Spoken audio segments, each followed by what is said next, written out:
February 27 ngayon mga brad at 6:38 AM ng umaga dito umaga 6:39 February 27. So nagdilig ako ngayon kasi hindi ko nadiligan kahapon yung tanim ko at napaaway ako kahapon. Ang papaliwanag ko kasi baka mag gagawa tayo ng paliwanag dito para hindi tayo mabali-baligtad dito sa loob. So, nananahimik ako doon sa ulbo ko doon. Di nagse-cellphone ako doon sa loob. Bigla akong sinigawan ni CJ, yung business partner ni Victor. Sinigawan ako kasi yung bike niya naandun sa may sa may basurahan. Hindi naman basurahan, yung tambakan ng mga putol-putol na kahoy. Nakatambak, nakasemplang doon. Ngayon pinagbintangan ako. Nagulat ako kasi may atraso sa akin tong gagong to. Tapos ginanon pa ako, ginulat ako doon. Tinakot-takot ako, may hawak na pantabas eh. Ano ba yun? Baka ako, anong pakialam ko sa bike mo? Di sabi ko. Susugurin, alam ko na yung diskarte kasi tinakot ako, nananakot, ginugulat ako.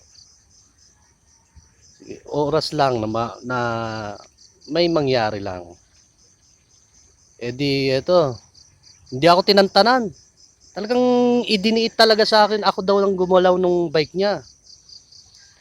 Di tumawid ako doon sa may tubig. Sige ka ako. Wala naman akong pakialam sa bike mo.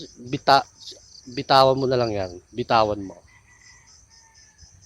Ay, iamba pa sa akin. Naamban ako talagang inaano akong talagang tinitignan ako yung sinasabi ko ako kung matatakot ako ng putang ina. Eh di ang ginawa dumikit sa akin, dinikitan ko. Tinulak ako ngayon. Nagulat din. Siyempre, kung sinong taong ganon, sa ganong sistema na may hawak siyang itak at tinatakot ka, tapos tinulak ka pa, aba, kinuha ko yung karit ko. Tinanggal ko yung cellphone ko, lagi kong bitbit, tinanggal ko. Kinuha ko yung karit ko, hinabol ko doon, hanggang doon sa labas. So, pinaliwanag ko doon, pinagbibintangan ako niyang ginalaw yung bike niya daw eh. Pinagbibintangan ako. Na high blood na naman ako eh. Pinagbibintangan ako. Ang sa pagkakaalam ko, isinet up na yun. Yung pangyayaring yun, sinet up na talaga. Kasi hindi nila ako umiiwas ako sa gulo. Ngayon, para madala nila ako sa gulo, gagawa sila ngayon ng setup doon. Umiiwas ako sa gulo. Ayoko ng away, ayoko ng gulo. Kasi mas malaki ang pangarap ko, mas malaki ang future ko. Kasi kung ipagpapalit ko ang buhay ko sa mga walang kwentang putang inan to, aba, sino ba kayo, di ba? Basura lang kayo dito, ako kinikilala ako kahit saan. Kilala nila ako kahit saan. Putang ina. Tapos ipagpapalit ko buhay ko dito. Putang ina. So yung pangyayaring yun, sinetap na yun, alam nila yun. Maraming nakakita doon. Maraming nakakakita no. Yan dyan sa kabilang bakod sila Richard. Kakuntsaba din nila yan eh. Maraming nakakita dyan, sigurado. May nakapag-video pa nga daw eh. So talagang kahit naandun ako sa loob ng lugar ko, naandun ako sa pinakalugar ko, talagang ginawa nila ako ng setup para maipasok nila ako sa gulo na nagagawin nila sa akin. So, buti ka mo na i-record ko. Kasi alam ko na ang mangyayari. Parang nahuhulaan ko na yung mangyayari.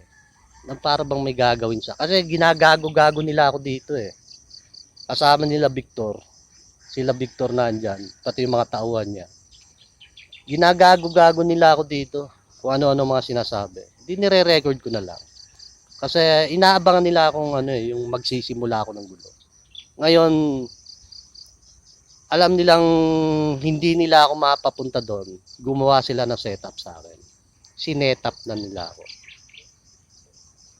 Tinawag ko agad sa ipinakalat ko agad sa tropa kasi mahirap noon na ma-underjob tayo dito. Baka ma-underjob tayo dito sa BSR Resort, Bungatan sa Cavite. Ano alam nyo ba yung underjob? Baka walang makakita sa akin kung patayin man ako dyan. Kasi alam nyo kung bakit hindi ako nagtitiwala kahit kanino. Sabi nga ni Sarge, ni Elon Musk, trust your own self. Never trust anyone. Kahit pamilya mo, ibabagsak ka. Kahit pamilya mo, hindi ka makakapagtiwala kung kahit kanino. Yun ang sabi ni Elon Musk. Trust yourself, never trust anyone. So, totoo yun. Kasi alam nyo ba kung bakit? Lalo na to si Victor, marami tong connection lalo na sa gobyerno. Mga mayor, mga... paano kung mga demokratiko yan? Kilalang Republican ako. Anong gagawin ng mga yan? Anong gagawin sa akin ng mga yan? Kung bigyan sila ng pera, wala akong pera, baka bigla akong tablahin dito, ilaglag ako. Ibenta ako sa kanila. Totoo ba yung sinasabi ko sa inyo? Baka sabihin nyo, gumagawa ako ng kwento. Kaya nga tinatanong kita kung totoo ba yung sinasabi ko sa inyo. Alam kong nasa parteng demokratiko si Victor. May mga boss yan ng mga mayor. At dito sa Tres yata. At parte sila ng gobyerno.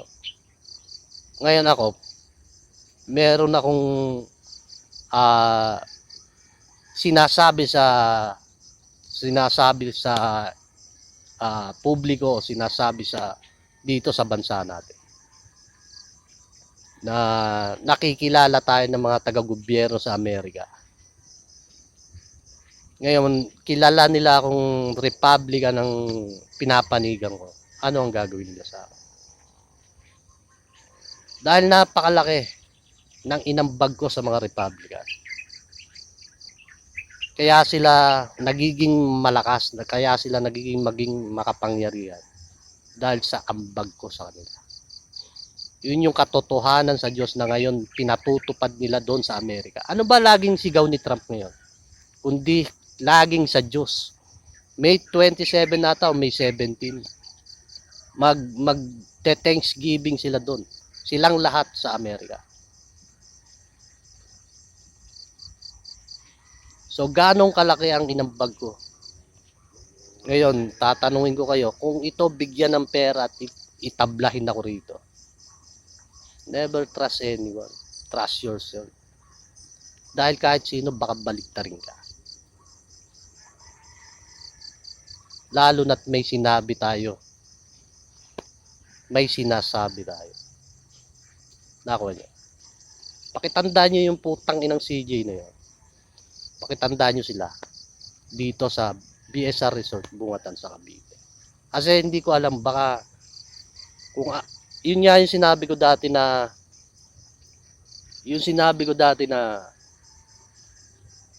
baka kung ano na lang ang gawin sa akin dito. Madami na silang ginawa sa akin. Nakakatakot, baka kung ano-ano na ang gawin sa akin, wala pa rin na response dun sa ginagawa nila sa akin. Napakarami nilang ginawa sa akin. Nakawan ako, ginawan ako ng gulo, eto na ngayon, ginawan ako ng setup. Di ba? Sinabi ko na nung una, baka kung ano ang gawin sa akin nito. Ang dami nang ginawa sa akin nito. Baka kung ano-ano na lang. Kasi kuntsabahan underjob ang nangyayari dito sa loob. Nakakuha nyo. Kumbaga sa under the tables, kung magbabayad ka sa mga yung mga malalaking gobyerno, kunyan may mga kaso under the table, dito naman under job. Kumbaga tinatrabaho ka ng palihim. Alam niyo yun? Tinatrabaho ka ng palihim. Baka ako walang makakita sa akin, ay matira ako dito. Diba? Sasabihin ko sa inyo na pakitandaan nyo silang lahat. At nakita nyo naman kung ano yung ginagawa ko. Nakita nyo yung... Eto nga, ang ingay na ngayon dito sa bunga. Alas 6 pa lang ng umaga, alas 5. Maingay na agad dito sa bunga. Alas 5 na madaling araw. Pagkagising pa lang ng mga tao rito. Andito ako sa bukid, yung hindi naman masyadong bukid. Malayo ako sa mga maraming kabahayan. Pero rinig na rinig ko sila kung paano sila nag-uusap. Kasi naririnig ko sila. Paano sila nagkakwentuhan at naririnig ko sila dito. So, sino bang ginawang tanga rito? So, ganun lang mga brad. At pinatitimbre ko lang. Binabalita ko lang sa inyo. Kasi baka kung ano ang gawin sa akin dito, hindi ko rin alam. Kaya sasabihin ko lang sa inyo na pakibantayan. Bantayan nyo sila. Okay, susunod na ulit. Jan Salgado po pala. Yung hindi ko masabi, kayo na lang magsalita kung ganong kalaking kapangyarihan at impluensya, kung ano bang klaseng impluensya ang sinasabi ko sa bansa natin. Wala ako sa mood ngayon magkwento ng talagang sasabihin mo ibang klase. Susunod na lang ulit.